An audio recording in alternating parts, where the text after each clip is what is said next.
According to the head of the information department of the General Staff of the Armenian Armed Forces, Colonel Samvel Asatryan, one Armenian serviceman was wounded after a shootout took place with Azerbaijani forces in the Verin-Shorja area of the region of Gegharkunik. According to Asatryan, 2 Azerbaijani servicemen have been wounded as well. Verin-Shorja has been at the center of the current border crisis in Armenia. According to Armenian authorities, 1,000 Azerbaijani servicemen have crossed the state border and are currently stationed in Armenian territory in the regions of Syunik and Gegharkunik.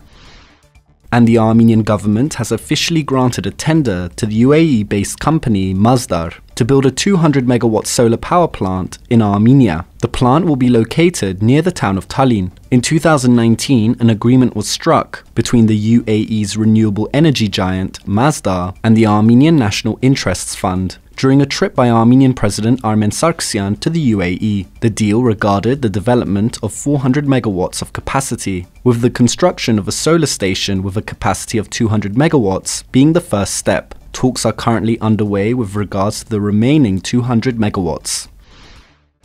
Armenians voted in their next parliament on June 20th. There are 2,300,000 eligible voters in the country, but due to the fact that over 20 parties were participating, the Central Electoral Commission had printed roughly 70 million ballots. So what became of these ballot slips once the election was over? ＳiviLNet made a short report explaining the process. Armenia's National Democratic Axis, a political bloc that includes the Sasnatsrer party, came in 8th place in the election. Garagin Chugasyan, member of the Secretariat of the Sasnatsrer Pan-Armenian Party and board member of the National Democratic Axis, explains the political bloc's vision and policy ideas. Chugasyan also explains the electoral bloc's stance towards Russia, the Pashinyan government, and his message to those weary of the political movement's history.